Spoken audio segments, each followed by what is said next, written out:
लगता है आपको? बहुत सही कहा हमारे पूर्व मुख्यमंत्री माननीय हरीश रावत जी ने कि नड्डा अगर उत्तराखंड में अड्डा जमा कर भी बैठ जाएं तभी भी वो जनता का हृदय परिवर्तन नहीं कर पाएंगे, क्योंकि यही वो लोग हैं, चाहे बंगाली हो, चाहे गुजराती हो, चाहे उत्तराखंडी हो, चाहे कहीं के समाज का व्यक्ति यहाँ उत्तराखंड में निवास कर रहा हो, हर व्यक्ति ने कोरोना काल में सरकार के कुप्रबंधन के चलते अपने परिजनों को खोया है।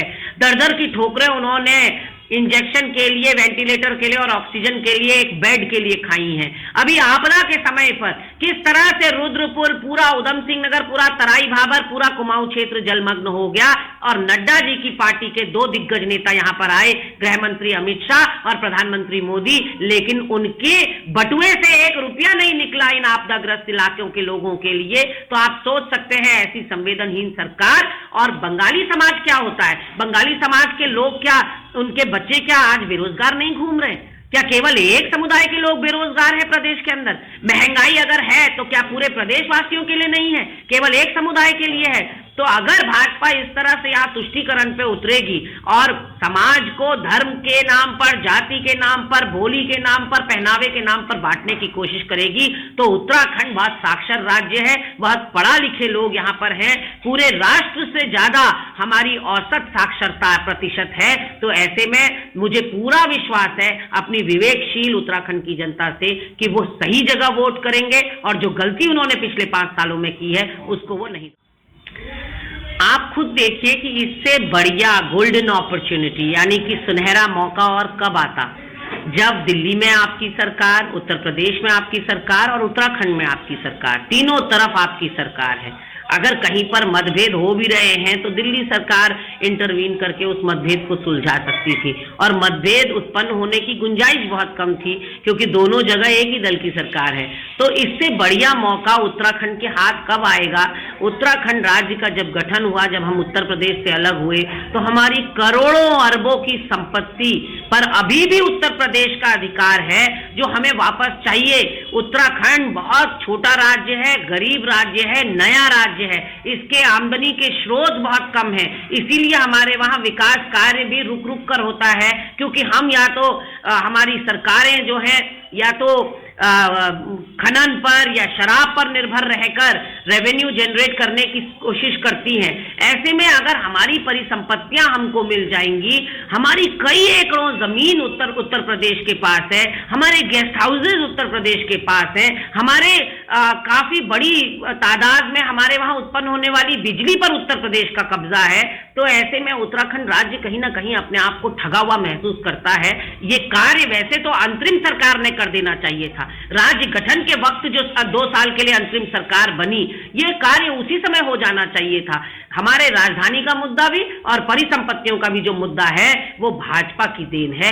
ये दोनों मामले भाजपा की वजह से लटकते आए हैं और हम आशा करते हैं कि धामी जी और योगी जी की जो मुलाकात हुई है उसमें कुछ बढ़िया निकल, लेकिन ये जरूर है कि शायद ये मिथक इस बार भी नहीं टूटेगा क्योंकि ना कर्नल कोटियाल वहां से जीतेंगे ना उनकी सरकार बनेगी। आम आदमी पार्टी मुझे लगता है मुंगेरी लाल के हसीन सपने देखने लगी है, जो उनको ऐसा लग रहा है कि प्रदेश में उनकी सरकार बनेगी क्योंकि उनको तो अभी अपना वजूद तलाशना पड़ रहा है। जीरो में अटका हुआ आम आदमी पार्टी का कार्यकर्ता ये तो बताए कि चुनाव जीतने के लिए, सरकारें बनाने के लिए आपको संगठन की जरूरत होती है और वहां संगठन नाम की चीज नदारद है। संगठन में चाहिए होता है ब्लॉक स्तर का कार्यकर्ता, बूथ लेवल का कार्यकर्ता, वो है कहाँ उनके पास?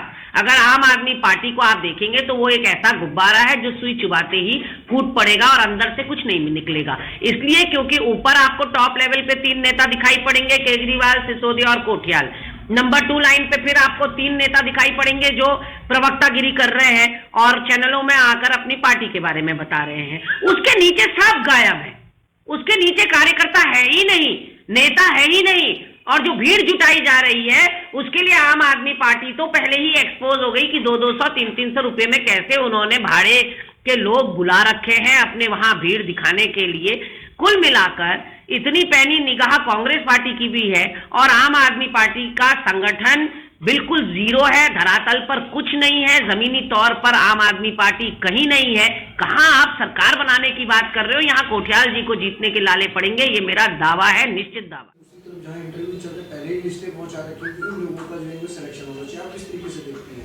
नहीं, यही तो हो रहा है, अंधा बाटे रेवड़ी अपने अपनों को दे। और ये हम अभी से नहीं देख, रेखा आर्या के विभाग में जो विभागीय सचिव थे उनके साथ उनकी क्यों नहीं पटी? इसी वजह से तो नहीं पटी क्योंकि लगातार वो अपने नाम दिया करती थी कि इनको रखा जाए, इवन उपनल में वो नाम भेजा करती हैं, और दूसरे मंत्री भी अब उसी राह पर चल पड़े हैं और अपने अपने लोगों के, अपने कार्यकर्ताओं के, अपने रिश्तेदारों के नाम भेज रहे हैं कि किनका रोजगार लगना चाहिए।